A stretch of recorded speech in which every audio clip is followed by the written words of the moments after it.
That's more like it. With the 23rd game week of the season completed, let's take a look at how my team performed and my transfer thoughts for Game Week 24.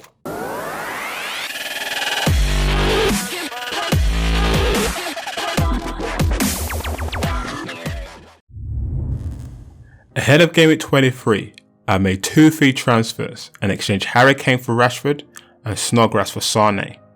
For Game Week 23, I got a solid 82 points, 29 points above this week's average, improving my ranking by 200,000 places. In the My FPL Strategy League, my position has 2 improved. Shout out to Team Unknown, who is still sitting strong on top. Now let's take a look at how my team performed and my transfer thoughts for Game Week 24. Back-to-back clean sheets as City cruised past Huddersfield. Ederson had a comfortable game, only having 2 attempts to deal with. One was a routine shot and the other was a decent header. In the end, for the clean sheet, the Brazilian returned a welcome 6 points.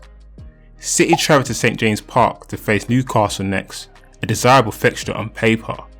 My intention is to keep Ederson for Game Week 24 before downgrading in order to improve my squad elsewhere. The Reds edged to victory with a 4-3 win against Crystal Palace. Robertson put in a solid display. His energy and persistence was second to none, recording 2 shots with 3 attempted assists. He provided the crucial pass which sealed the game, and despite conceding 3 goals, the Scotsman's overall display earned 1 additional bonus point, returning a respectable 5 points. Liverpool welcomed Leicester City next.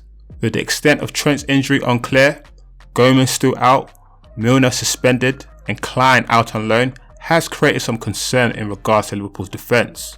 But with Robertson's offensive ability, there's always a chance for attacking returns. Doherty starts on the bench in the 7 goals thriller against Leicester City. To the surprise to many FPL managers, Doherty was absent in the starting 11. There was speculation that the Irish right back had missed some training sessions due to his wife giving birth. Whether this is true, I couldn't say.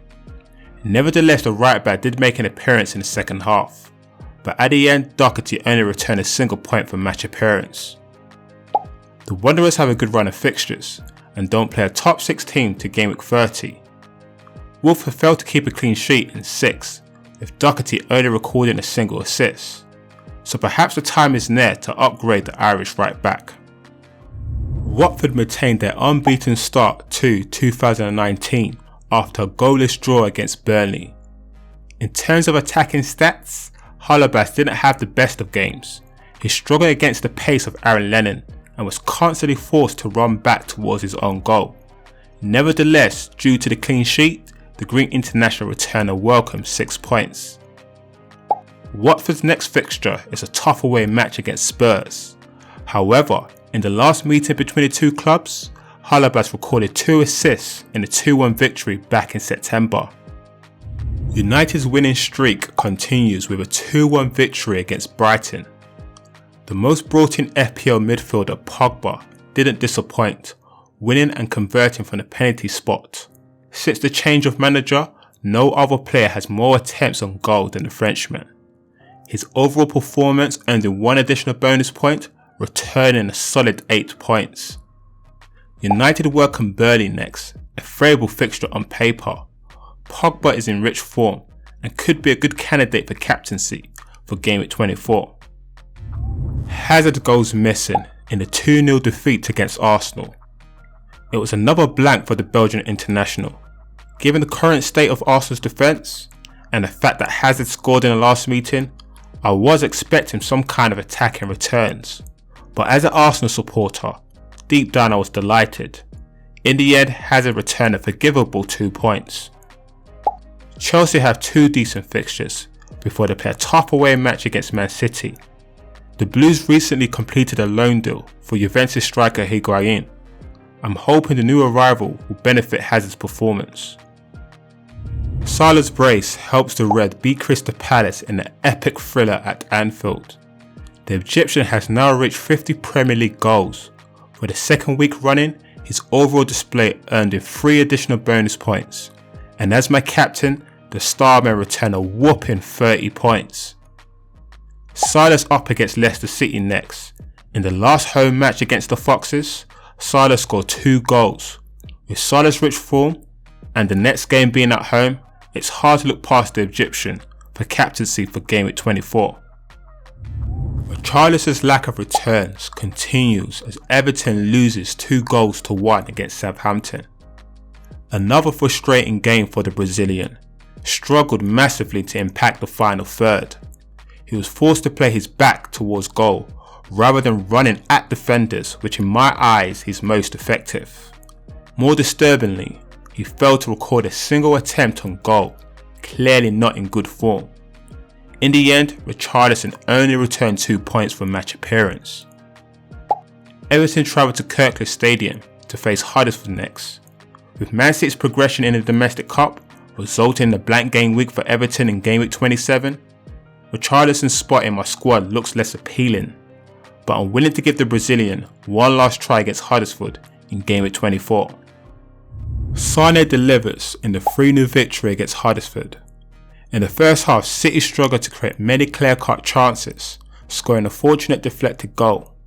But after the interview, the Sky Blues stepped up the game, with Sane providing the assist for City's second and scoring City's third. The German was on course to get 3 bonus points, but was subbed with 20 minutes to spare, so in the end only gained an extra point. Nevertheless, the midfielder returned a solid 12 points. Sane is up against Newcastle next, before City embarks 2 tough home fixtures against Arsenal and Chelsea. The match against Everton in Gameweek 27 will have to be rescheduled due to City's progression in the English Cup. Thus close attention is required on how I manage my City assets. Back-to-back wins for the Saints, beating Everton 2-1. Ings returned to the starting lineup after missing their last 2 games with a recurring hamstring injury. The English striker had a decent game, nearly scoring a header and almost forcing an Everton own goal in the first half. Looked tired in the second half, but overall showed some good signs. In the end, the cheap striker returned 2 points for match appearance. The Saints welcome Crystal Palace next. In the last meeting between the two clubs, Ings scored the opening goal in the 2-0 victory. Rashford's fine form for United continues, beating Brighton 2-1. The young striker celebrated his 150th United appearance with an absolutely stunning goal, leaving their defender for dead with a brilliant skill before curling the ball into the far top corner. He went on to record 6 shots in total, 3 in the box and 1 attempted assist. His display earned him 2 additional bonus points, returning a solid 8 points. The Reds have a good run of fixtures before they play a tough home match against Liverpool.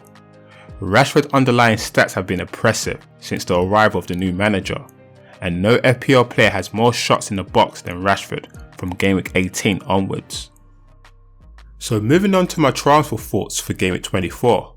With Chelsea and City in the major cup final means both teams will blank in Gameweek 27.